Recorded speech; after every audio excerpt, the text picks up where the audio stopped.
अच्छा दोस्तों, आप लोग एक बात बताइए, आसान है क्या उस टीम को हराना जिस टीम में कगिसो रबाडा है, जिस टीम में Shubman Gill, Jos the boss, जिस टीम में राशिद खान, मोहम्मद सिराज है, उस टीम को इतनी आसानी से हराना? क्या आप लोग सोच सकते हो कि आसानी से हराना पॉसिबल है? बट आरसीबी ने तो भाई साहब कल को दिखा दिया कि that was easy for us. हम लोग किसी भी टीम को किसी भी फॉर्म में हरा सकते हैं, क्योंकि भाई साहब जिस तरीके से फॉर्म में गुजरात टाइटंस चल रही थी।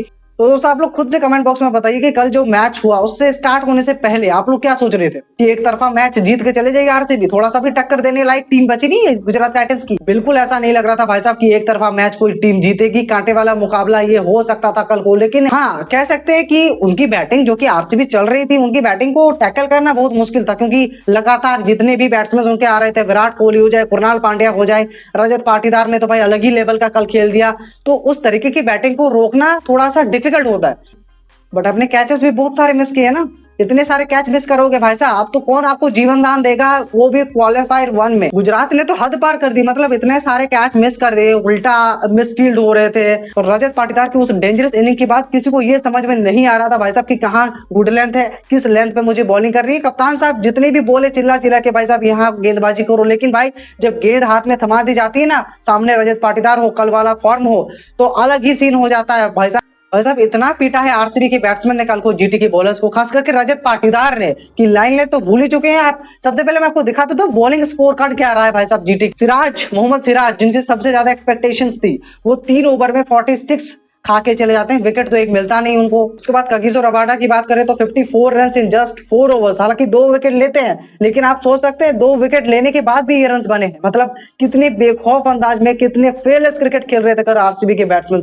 तो ऐसे ही आरसीबी का स्कोर 254 पर नहीं पहुंच गया। और राशिद खान सबसे ज्यादा एक्सपेक्टेशंस थी इनसे, क्योंकि 3 ओवर्स में 29 रन देते हैं, मतलब 10 की मिनिमम कह सकते हैं इकॉनमी इनकी रही है, और एक भी विकेट नहीं ले पाते, विकेट लेस जाते हैं। और आई थिंक गलत टाइम पर इनको यूज किया गया, जिस टाइम पर इनकी जरूरत थी उस टाइम पर इनको बुलाया नहीं गया, जिस वजह से विकेट नहीं मिला इनको। और गुजरात टाइटंस का कल कुछ भी प्लान काम नहीं किया। ए बी सी कोई भी प्लान हो जाए, सब प्लान फेल हो गए कल को। बॉलर्स का कहां पे कब यूज करना है शुभमन गिल भूल गए थे भाई साहब, और ये रियलिटी, क्योंकि इतनी मार पड़ने के बाद खुद अगर मैं कप्तानी कर रहा होता, आप कप्तानी कर रहे होते भाई साहब, तो भी डिफिकल्टी तो है, दैट वाज वेरी डिफिकल्ट। क्योंकि Rajat Patidar 93 in just 33 balls, किस अंदाज में खेल रहे थे, किस स्ट्राइक रेट में खेल रहे थे। हालांकि शतक पूरा नहीं हुआ, लेकिन शतक के बराबर है ना भाई, एक शतक से कहीं ज्यादा बढ़कर है, क्योंकि 254 अगर स्कोर पहुंचा है आरसीबी का, तो सबसे बड़ा कंट्रीब्यूशन तो है रजत पाटीदार का। 93 रन बनाए, उसके बाद कुणाल पांड्या ने 43, उसके बाद विराट कोहली ने तो बनाए ही। मतलब इनके सभी बैट्समैन कल काम किया, इनके सभी बैट्समैन ने। और एक्चुअली इनकी बॉलिंग डिपार्टमेंट ने भी बहुत सारा, मतलब बहुत ज्यादा इंप्रूव किया है। हैजलवुड ने भाई साहब 1 विकेट लिया, भुवनेश्वर कुमार 2 विकेट लेके चले जाते हैं। उसके बाद मेन जो बॉलर जिसकी उम्मीद नहीं थी, जैकब डफली, किसी को भी उम्मीद नहीं थी कि जैकब डफली जो है 3 विकेट लेके चले जाएंगे। और जैसे 255 रन का स्कोर चेज करने आते हैं, शुभमन गिल जल्दी में निपट जाते हैं। उसके बाद साई सुदर्शन ने अनलकी डिसमिसल कह सकते हैं उनके लिए, क्योंकि बैट जो है उनके हाथ से फिसल गया, मतलब छूट गया। और बैक में अभी तक इतिहास में, I think in the history of IPL और किसी भी मैच में शायद मैंने नहीं देखा कि बैट जो है टकरा गई, मतलब छूट के टकरा गई विकेट से, जिस वजह से चौका भी हो गया भाई साहब, मतलब जो गेंद मारी थी, लेकिन विकेट पे लगी, जिस वजह से वो आउट हो गया। दैट वाज वेरी, कह सकते हैं, rare of the rarest moment in cricket history. And ये जो है वो अनलकी साबित हो गया, नहीं तो साई सुदर्शन अच्छी फॉर्म को बिल्ड कर सकते थे अगर वो विकेट नहीं गिरता। सिर्फ Jos Buttler 29 and Rahul Tewatia 68 run बनाए। उसके बाद सभी बैट्समैन, जितने भी इनके बैट्समैन है, सभी इनके कोलैप्स कर जाते हैं। और just in 162 run in 19.3 overs all team has all out, पूरी खत्म भाई टीम इनकी 162 रन पे।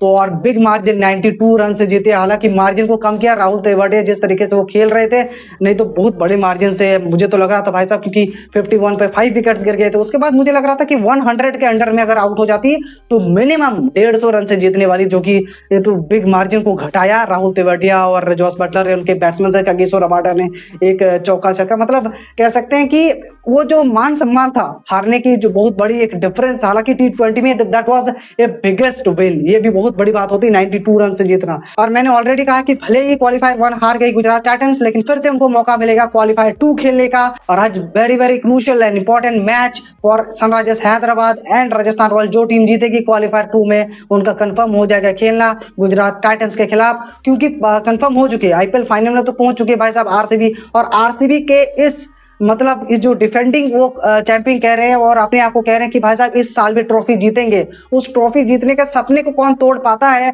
या खुद आरसीबी ट्रॉफी फिर से जीत जाती है लगातार दूसरे साल, तो देखने वाली बात होती है। लेकिन आप आज किस टीम को जीतते हुए देखना चाहते हो, राजस्थान रॉयल्स या सनराइजर्स हैदराबाद? जरूर से फटाफट धड़ाधड़ कमेंट्स कीजिए। आप लोग कमेंट ही नहीं करते हो भाई साहब। और ऐसे क्रिकेट एंड आईपीएल के सभी लेटेस्ट अपडेट्स विद एनालिसिस अगर आपको पानी है तो चैनल को सब्सक्राइब जरूर से कर दीजिए। इंस्टाग्राम, फेसबुक या किसी भी अदर प्लेटफॉर्म में देख रहे हो तो जरूर से पेज को फॉलो कर लीजिए दोस्तों। तो जरूर मिलते हैं एलिमिनेटर के मैच खत्म होने के बाद फुल वीडियो एनालिसिस में। तब तक के लिए bye bye, thank you and thanks for watching.